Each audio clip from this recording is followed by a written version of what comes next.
तो अच्छा मेरी बहन मुझे ये बताइएगा कि आपके रिश्तेदार आपका ख्याल नहीं रखते?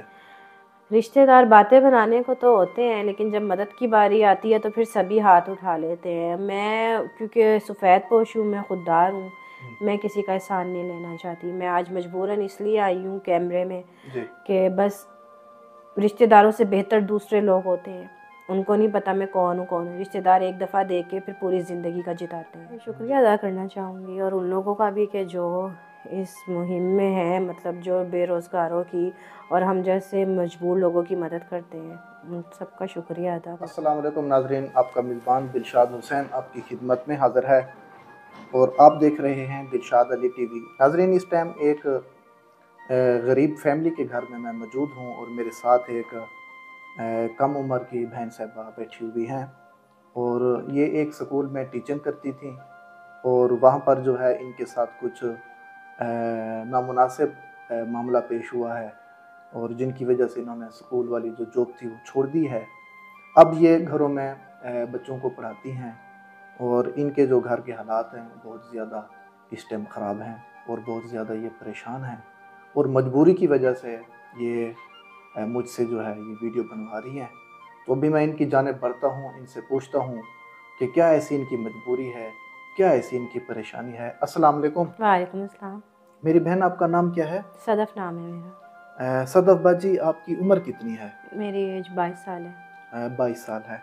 अच्छा मुझे बताइएगा, आप बता रही थी कि आप स्कूल में पढ़ाती थी, वहाँ पर क्या मामला पेश आया था? जी, मैं स्कूल में टीचिंग करती थी। हम्म, तो जो स्कूल के प्रिंसिपल थे जी। वो कुछ करैक्टरलेस इंसान थे। अच्छा। मैं वहाँ पे जब फर्स्ट टाइम गई तो उन्होंने मुझे जाते ही बग़ैर किसी इंटरव्यू के ही जी। मुझे जॉब दे दी। ठीक है। तो फिर उन्होंने मुझसे रिक्वायर करी कि ड्रेसिंग पे ज़रा थोड़ा करा कि जी आपने ड्रेसिंग इस तरह नहीं करनी, दुपट्टा नहीं लेना। हम्म। तो मुझे ज़रा थोड़ी उनकी बात समझ नहीं आई, लेकिन जैसे तैसे 1 डेढ़ महीना तो मैंने वहाँ गुजार लिया। ठीक है। उसके बाद सारे टीचर्स को वो घर भेज दिया करते थे और मुझे रोक लिया करते थे। अच्छा। जी। फिर उसके बाद कहते थे जी आपसे कुछ बच्चों के काम वगैरह हैं वो थोड़ा सा करवाना है क्योंकि अभी आप न्यू हैं, हम्म। तो मैं आपको खुद समझाऊंगा। इसी दौरान वो बीच में मेरे साथ मिसबिहेव करते थे, कभी मेरा हाथ पकड़ लेते थे, कभी मुझसे किसी किस्म की रिक्वायर। अच्छा। जी, मुझसे फिर वो गलत किस्म की रिक्वायरमेंट करने लग गए आहिस्ता आहिस्ता। कहते थे तुम्हारी सैलरी बढ़ा दूंगा, हम्म। तो मैं बहुत अच्छी वो दूंगा, हर ठीक लिहाज है। से बस मेरी बात मान लो। अच्छा। जी, तो मैंने बस उनकी बात नहीं मानी, हम्म। जिसकी वजह से फिर मेरी जॉब से उन्होंने फायर कर दिया मुझे। सही है, सही है, जी। सही है। अच्छा मुझे ये बताएं, वहाँ पर कितना अर्सा आपने जॉब की है? मैंने वहाँ पे मुश्किल से 3 महीने जॉब करी है, क्योंकि शुरू का 1 महीना मैंने आपको बताया, 1 से 1.5 महीना तो निकाल लिया था। ठीक है। उसके बाद बस फिर उनकी हरकतें मज़ीद बढ़ती जा रही थी। ठीक है। क्योंकि मैं एक इज़्ज़तदार घराने से हूँ, मैं हलाल कमाना, मैं जिस वजह से वहाँ गई थी, जी। तो बस उस इंसान का पर्पस पूरा नहीं हुआ, तो उसने फिर मुझे जॉब से फायर कर दिया। उसने मुझसे यही कहा था अगर मेरी बात मान लोगे तो ठीक है, वरना फिर यहाँ पे काम करने का फ़ायदा नहीं है। सही है, सही है। यानी कि फिर आपने जो है उसे फारिग। जी। जी, फिर मैंने वहाँ से जॉब छोड़ दी थी। छोड़ दिए। अच्छा मुझे ये बताइएगा, अब आप कैसे ज़िंदगी बसर कर रही हैं? बस अल्लाह का शुक्र है कि हम्म। मेरे घर में मेरे 7 भाई हैं हम्म। और हम 2 बहनें थी। जी। मेरी वालदा की मेरे बचपन में इंतकाल हो गया था, ठीक है। और जो मेरे वालिद साहब हैं वो काफ़ी बीमार हैं, हम्म। उनको कैंसर है। तो उनके कैंसर की तीसरी स्टेज चल रही है। अच्छा। जी।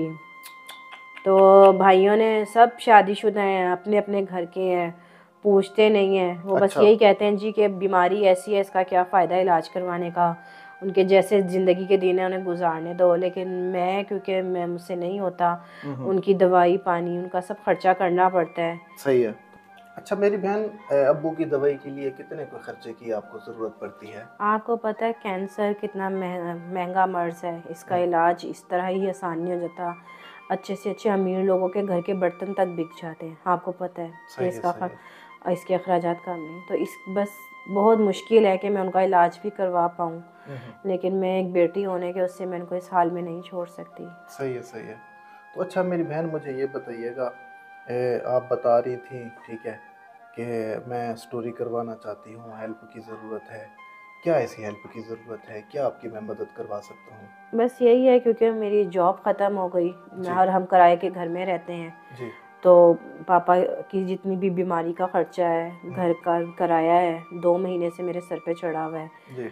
जॉब भी बस मुझे कोई इतनी खासी सैलरी पे नहीं लगी थी। ठीक है। 20,000 रुपये महीने में क्या होता है। सही है। तो बस ये है कि मेरी इतनी मदद हो जाए कि मैं अपने पापा का इलाज करवा सकूं और घर का किराया दे सकूं। घर का मेरी बहन कितना किराया है? हम 15,000 किराए में रहते हैं। 15,000 किराए में? हाँ जी। सही है, सही है, सही है। तो अच्छा मेरी बहन, आप मुझे ये बताइएगा, 22 साल आपकी एज है, तो भाइयों की तो शादी हो गई है, आपकी शादी नहीं हुई? नहीं, मेरी शादी नहीं हुई क्योंकि मैं बस मेरा जब शादी के अभी बात ही चल रही थी तो ये पापा का मसला सामने आ गया था। तो वो सब देखते हुए तो मेरा तो फ़िलहाल अभी दिल नहीं होता कि मैं करूं, सही है, क्योंकि सही मेरे वालिद बीमार हैं और मैं उनको छोड़ के नहीं जा सकती। सही है, सही है। तो अच्छा मेरी बहन, मुझे ये बताइएगा कि आपके रिश्तेदार आपका ख्याल नहीं रखते? रिश्तेदार बातें बनाने को तो होते हैं, लेकिन जब मदद की बारी आती है तो फिर सभी हाथ उठा लेते हैं। मैं क्योंकि सफ़ेद पोश हूँ, मैं खुददार हूँ, मैं किसी का एहसान नहीं लेना चाहती। मैं आज मजबूरन इसलिए आई हूँ कैमरे में जी। कि बस रिश्तेदारों से बेहतर दूसरे लोग होते हैं, उनको नहीं पता मैं कौन हूँ। रिश्तेदार एक दफ़ा देख के फिर पूरी ज़िंदगी का जिताते हैं। जिताते हैं, बिल्कुल बिल्कुल, इसमें तो कोई शक वाली बात नहीं है। तो नाजरीन, इनके लिए जो है, आपको पता है मैंने राशन मुहिम शुरू की हुई है। अल्लाह ताला के फजल व करम से, उसके फजल से, उसकी हिमायत से, और मैं इनको जो है राशन और आटा जो है वो इनको पेश करता हूँ।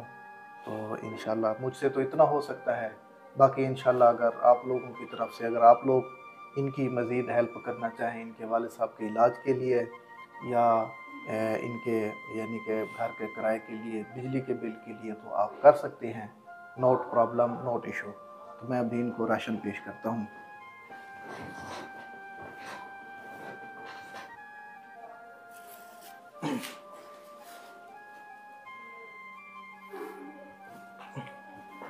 अच्छा मेरी बहन, ये आपके लिए राशन है। जी, ठीक है, बहुत इसमें आटा शुक्रिया। है, ठीक है, जी और इसमें चीनी भी है, जी।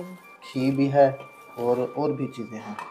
तो क्या कहना चाहेंगी मेरी बहन आप? मैं आपका शुक्रिया अदा करना चाहूँगी और उन लोगों का भी कि जो इस मुहिम में है, मतलब जो बेरोज़गारों की और हम जैसे मजबूर लोगों की मदद करते हैं, उन सबका शुक्रिया अदा करूँगी। जी तो नाजरीन, आप कुछ लोग मुझे कहते हैं जी आप ये राशन दिखाते हैं वीडियो में और ये नामुनासिब है। बिल्कुल मैं समझता हूँ कि है नामुनासिब। मुझे अच्छा नहीं लगता कि ऐसे सफ़ेद पोश लोगों की मैं जो है तजलील करूँ या इनकी इंसल्ट हो। मेरा बिल्कुल ऐसा इरादा नहीं होता, और मेरी कोशिश दिखाने मेरे जो इरादा होता है यही होता है कि चलें इनकी हेल्प भी हो जाए, और कुछ लोग जो हैं, हो सकता है मेरा ये काम देख के, मेरा ये इरादा देख के हो सकता है मेरे साथ जुड़ जाएं। और देखो देखी में ही इंसान जो है, आपको पता है कि एक दूसरे के काम आता है। और मेरी कोशिश यही है कि आप लोगों को ज़्यादा से ज़्यादा इस काम की तरफ मुतवज्जो किया जाए, क्योंकि जो हमारे पाकिस्तान में सफ़ेद पोश लोग हैं जो परेशान हैं महंगाई की वजह से। अब देखें बहन साहबा के जो हालात हैं बहुत ज़्यादा नाजुक हैं, मजबूरी की वजह से इन्होंने जो है वीडियो बनवाई है। अल्लाह ताला इनके लिए आसानी पैदा फरमाए, इनके वालिद मोहतरम को अल्लाह ताला सेहत तंदरुस्ती अता फरमाए। अगर कोई इनके वालिद का इलाज करवाना चाहता है अपनी निगरानी में, अपनी देखभाल में, तो वो करवा सकता है। इसमें कोई हर्ज वाली बात तो नहीं है। नहीं, बिल्कुल नहीं है, क्योंकि इस टाइम मुझे सिर्फ़ और सिर्फ उनकी ज़िंदगी चाहिए। मुझे इससे नहीं है कि मुझे कोई ज़कात दे, खैरात दे, बस मुझे उनका इलाज चाहिए। इलाज चाहिए यानी कि बस। जी नाजरीन, सिर्फ इलाज के लिए अपील है। खसूसी तौर पर जो भी हमारे ओवरसीज़ नेक लोग देख रहे हैं, इनके वालिद के लिए अगर कुछ हेल्प भेजना चाहें, इलाज करवाना चाहें, कोई डॉक्टर हजरात देख रहे हैं, तो वो ज़रूर इनके वालिद मोहतरम के लिए जो है कोशिश करें। अल्लाह ताला उनको सेहत अता फरमाए, सभी के वालिदैन को अल्लाह ताला सेहत तंदरुस्ती अता फरमाए। अच्छा कुछ लोग मुझे गलत कमेंट करते हैं, उनसे मैं रिक्वेस्ट करता हूं कि भाई ये मेरा काम जो है आप लोगों को बुरा लगता है, गलत लगता है। राशन देना, किसी की हेल्प करना, किसी के काम आ जाना, ठीक है, घर से निकल के उन दूसरी फैमिली तक जो है राशन लेके पहुंचना, ये मैं तो इसे बहुत बड़ा अच्छा काम समझता हूं। और कुछ लोग गलत कमेंट्स करते हैं, उनसे मैं गुजारिश करता हूं कि भाई आप लोग गलत कमेंट ना किया करें। अगर आप अच्छा काम नहीं कर सकते तो आप बुरा काम भी ना करें, अच्छा काम हमें करने दें। और इस अच्छे काम में जो जो बंदे मुंसलिक होना चाहते हैं तो वो ज़रूर मुंसलिक हो सकते हैं। मेरा ऑफिशियल नंबर जो है वो स्क्रीन पे चल रहा है, तो वो मेरे साथ रब्ता कर सकते हैं। मेरी बहन, आप अपना नंबर लिखवाना बताना चाहेंगी? मैं आपको अपना नंबर दे दूँगी, अगर कोई आता है मेरी डोनेशन के लिए तो आप उनको दे दिएगा। चलें ठीक है नाजरीन, इनका जो पर्सनल नंबर है वो मेरे पास है। सिर्फ वो बंदा रब्ता करे जो बंदा सिर्फ डोनेशन करना चाहता है, हेल्प करना चाहता है, वो ज़रूर मुझसे रब्ता कर सकता है, इनका नंबर ले सकता है। तो नाजरीन, अपने मेज़बान दिलशाद हुसैन को इजाज़त दें, मिलेंगे अगले प्रोग्राम में, तब तक के लिए अल्लाह हाफिज़।